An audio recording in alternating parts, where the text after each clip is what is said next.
In the headlines, gunmen evade Wase Market in Plateau, kills 7 and injure many. Senate inaugurates ad hoc committee to probe CBN's anchor borrowers, ways and means loan. As Ramadan fast begins, fruit traders lament low patronage in Benue. On the foreign scene, Israel-Hamas war rages in besieged Gaza as Ramadan begins. Hello and welcome to Trust TV News Update. I am Martia Umar. Thank you for joining.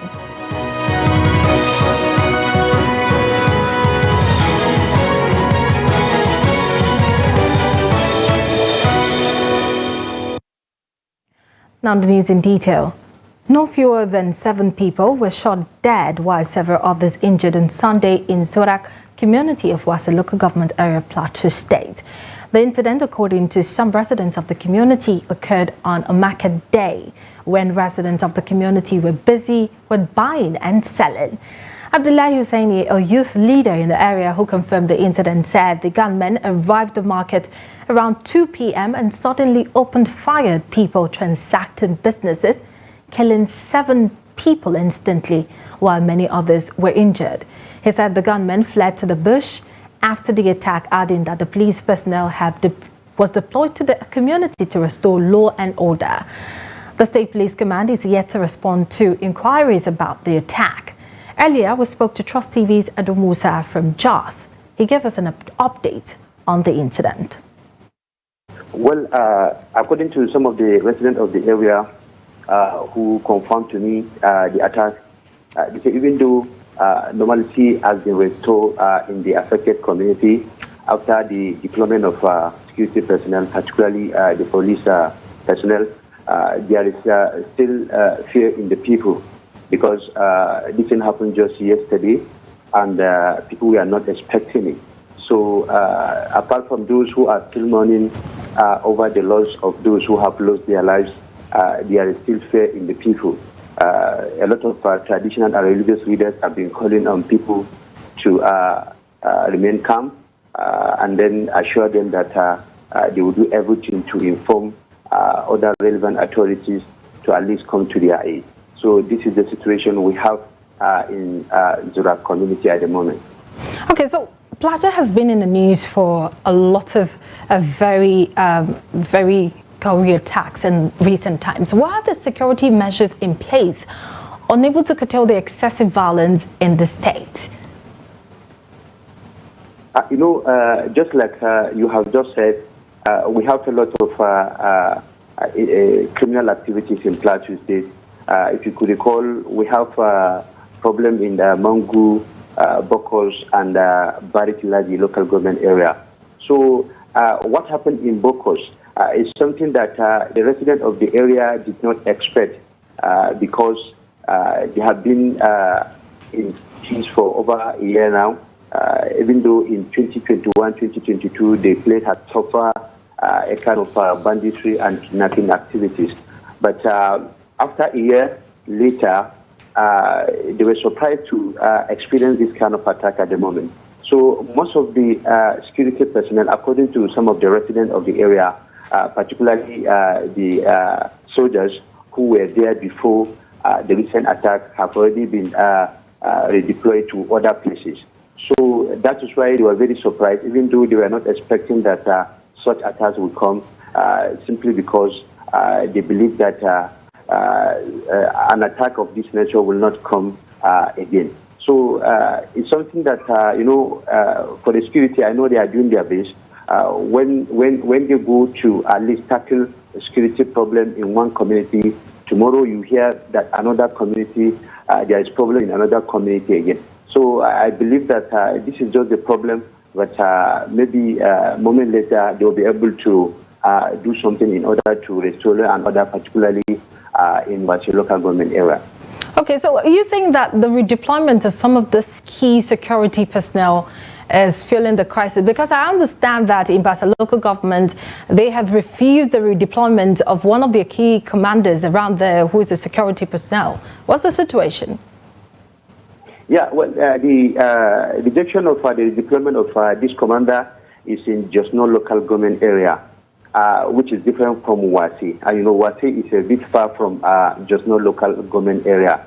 So in Wasi, the fact that they have security personnel, just like I have said it earlier, because of the experience of peace and normalcy in the area, that is why most of the security personnel in that community had been redeployed to other areas to at least restore law and order, probably to some of the affected areas like Mangu, Wati, and Barikiladi. So that is why the security, according to some of the residents, according to some of the residents of the area, now use that opportunity because there have been absence of soldiers in that community, and that is why the bandits again now went back to see if they can achieve what they had intended to achieve. Okay, so from your previous reports, you've talked about how residents are calling for community policing. What more can you tell us about their agitations? You mean the resident of Jos? Yes. Yeah, you know, we have different opinions. Some people are agitating for the state police, while some are saying no for their own reasons. But all I know that government is also happy that if maybe at the end of the day they'll be able to agree together that yes, the issue of state police should also be considered. But a lot of people, particularly in the rural areas, are also agitating for the state police. The fact that some people have different opinions, that doesn't mean that generally people are not happy or don't want the issue of state police. So the issue of state police, I believe that a lot of people are happy with it, and they'll be happy if at the end of the day, government agree to at least come with the issue. And away from the Plateau attack, the Nigerian Senate has inaugurated an ad hoc committee to probe the administration of former President Muhammadu Buhari over the 30 trillion naira ways and means advances from the Central Bank of Nigeria, which was approved by the 9th National Assembly. According to the National Assembly, the Ways and Means advances is a pathway through which the current economic hardship came to be. Hence, the need to probe it. The report. Inaugurating the committee on Monday in Abuja, President of the Senate, Godswill Akpabio, noted that unraveling the mystery behind the advances remains key in understanding the country's present predicament. As it is charged with the investigation of the ways and means of about 30 trillion, including the expenses or otherwise, utilization, success or failures of the Anchor Borrowers Program. To the members of this esteemed committee, I implore you to approach your responsibilities with the utmost sense of patriotism, professionalism, and integrity. According to Akpabio, the success of the investigative panel hinges on collaboration, cooperation, and steadfast commitment for the benefit of Nigerians. He charged the committee to leave no stone unturned in the pursuit of the truth about 30 trillion naira ways and means loans advances. Let us set aside personal and partisan interests, focusing solely on the task at hand. By working harmoniously with the executive and all interest groups, we can ensure that the ways and means so-called and utilized in the country, even the one in the past, and if it should ever occur again, are managed prudently, efficiently, and in accordance with the laws of the nation. The event, which took place at the National Assembly complex, had in attendance Deputy Senate President Senator Barrow Jibrin, other senators, Minister of Finance and Coordination, Minister of Economy Wale Edun, Governor of Central Bank of Nigeria Yemi Cardoso, and Minister Budget and Economic Planning Senator Abubakar Atiku Bagudu, among others. Responding, the chairman of the 17-member committee, Isa Jibrin, assured that the probe will be carried out with precision and pursued to a logical conclusion. Various discussions The ways and means and the anchor borrower schemes have aroused various forms of discussions amongst individuals and groups, with groups and individuals giving their opinions and interpretations. Your Excellency, the implication of this is that Nigerians are waiting for the result of this investigation. I want to assure you that we are going to carry out this assignment expeditiously, but without any form of compromise. The ad hoc committee has 6 weeks to investigate the 30 trillion naira ways and means advances, as well as the 10 trillion naira expended on the Anchor Borrowers Program, among other intervention programs. Ramadan is here, and the Muslim fast of this month, it's a period of spiritual devotion and reflection for Muslims worldwide. As Muslims embark on this journey of piety and sacrifice, they are faced with various challenges, including economic hardships and rising temperatures. Noah Samson takes a look at how residents of the Federal Capital Territory are navigating these challenges during this year's fasting period.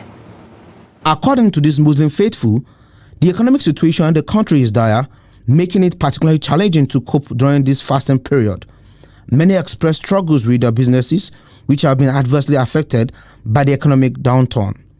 Additionally, the rising temperatures further exacerbate the difficulties they face during this sacred period. We thank God, but it is not easy. We get job, but cost of living has increased. Government has been making promises, but we are here to see any improvement. Before, you can buy food comfortably with 500 naira, but now it is not possible. With the Ramadan fast, we are praying that God will help us.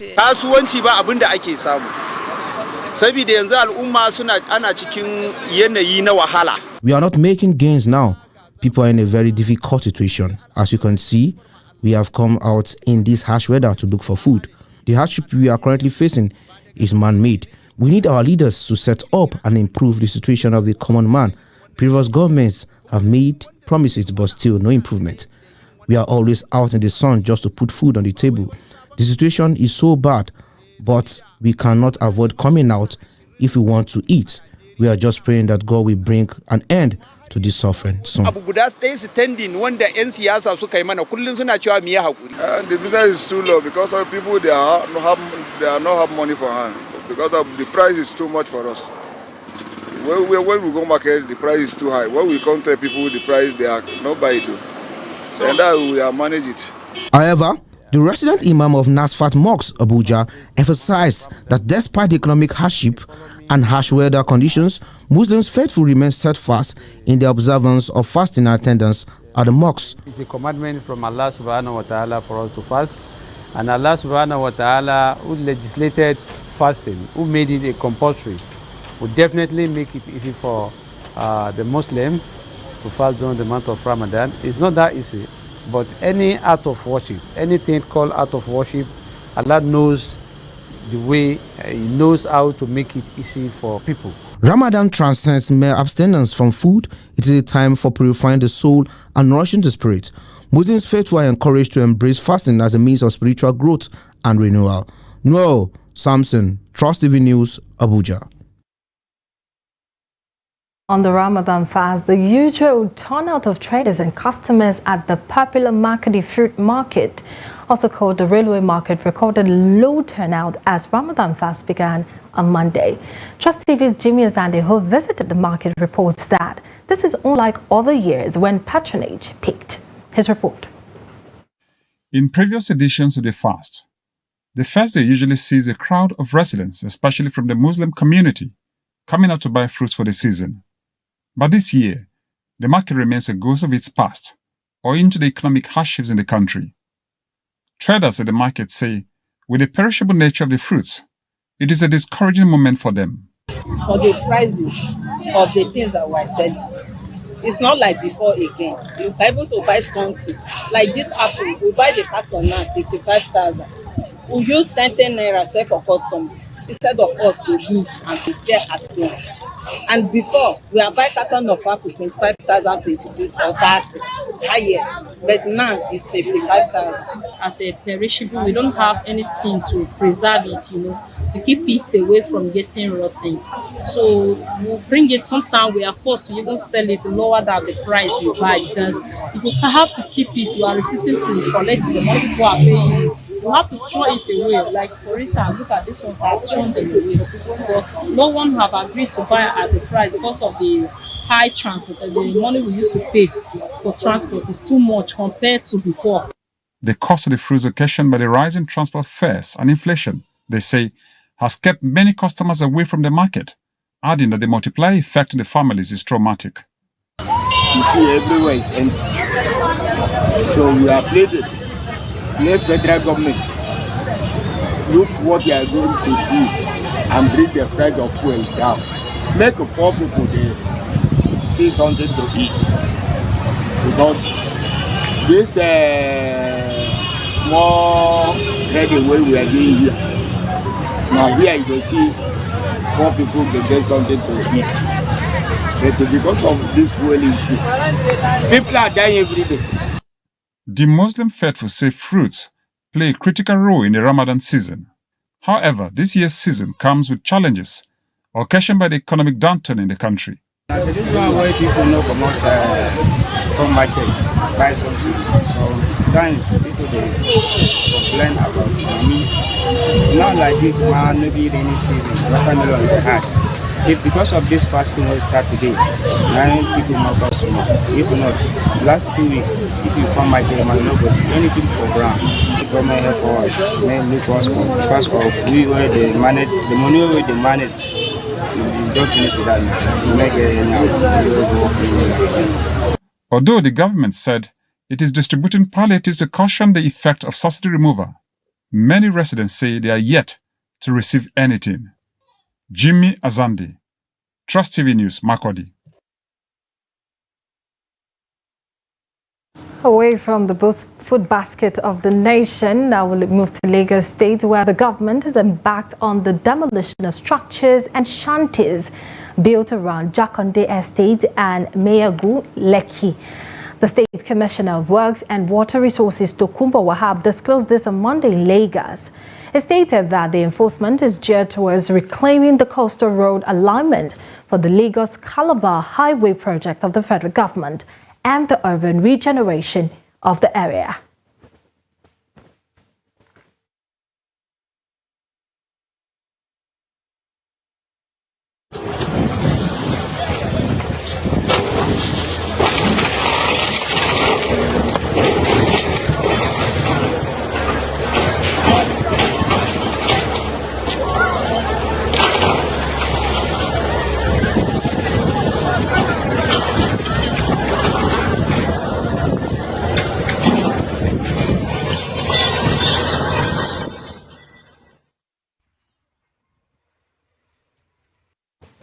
This is the news update on Trust TV. Coming up after the break, we'll take a look at commemoration in full swing as Nigeria joins counterparts in marking Commonwealth Day.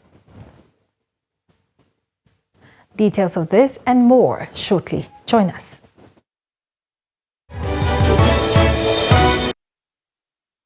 So watching the news update on Trust TV. Welcome back. Look at our major stories again. We told you earlier that gunmen invade Wasi Market in Plateau, kill 7 and injure many. And the Senate inaugurates ad hoc committee to probe CBN's anchor borrowers, way and means loans. Moving on to more stories, the Oyo State government on Monday banned the use of styrofoam for food services, storage and other related purposes. The State House of Assembly had on Thursday, February 8, 2024, urged the state government to ban the use of styrofoam for food purposes in the state. It therefore inaugurated the Food Safety Compliance Enforcement Task Force to oversee the enforcement of food safety rules and regulations in the state. The State Commissioner for Health, Oluwaserimi Ajetumobi, who announced this during the Food Safety Stakeholders Forum and the inauguration of the task force, in Ibadan said that the decision was part of the government's effort to uphold food safety standards in the state. The commissioner explained that the task force will be sensitizing the actors along the food chain on the importance attached to implementation of food safety standards by the government. The task force comprises members from the State Food Safety Management Committee, the Nigerian Police Force, the Association of Table Water Producers, the Association of Canteen Workers, and a host of others. As Nigeria joins the rest of the world to commemorate the 2024 Commonwealth Day, the Minister of Education has emphasized the importance of collective efforts for a brighter future in the education sector. Habibat Ajayi has more in this report.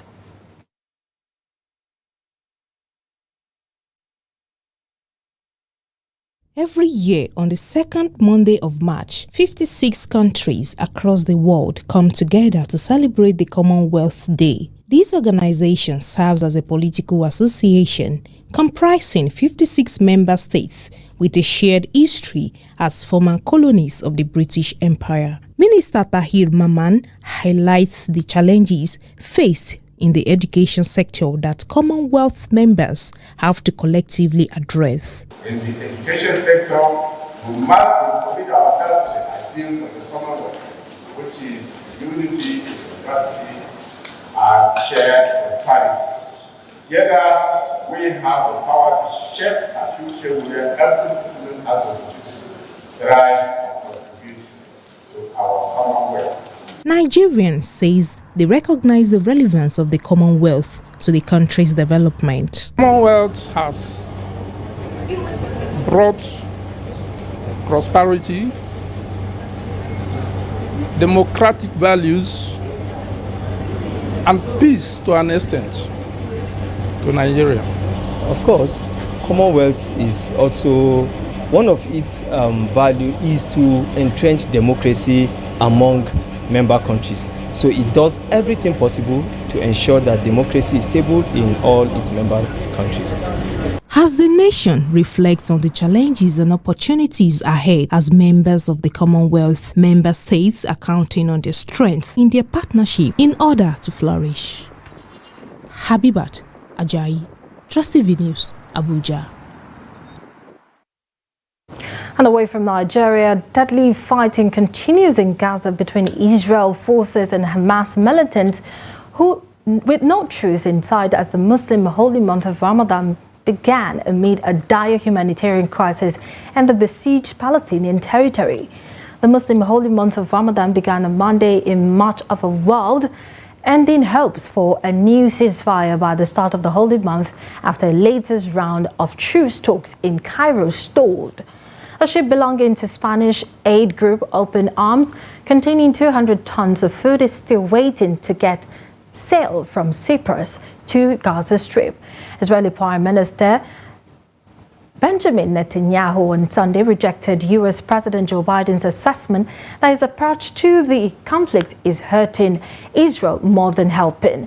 Israel's Defense Minister Yoav Gallant said Monday that authorities will respect freedom of worship during Ramadan but were ready for anyone who might try us.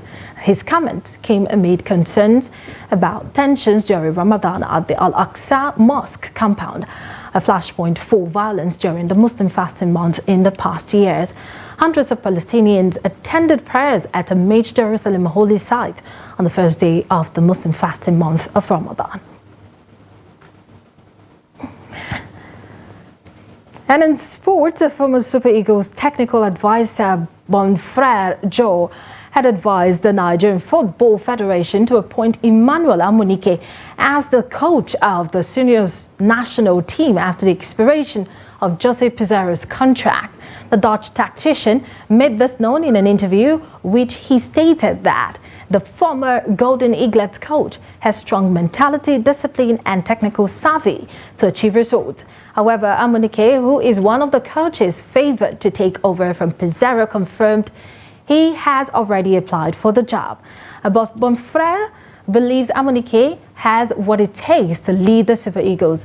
Amunike was part of the first set of the golden generation of Nigerian footballers and scores 2 goals in 4 games during the 1994 World Cup.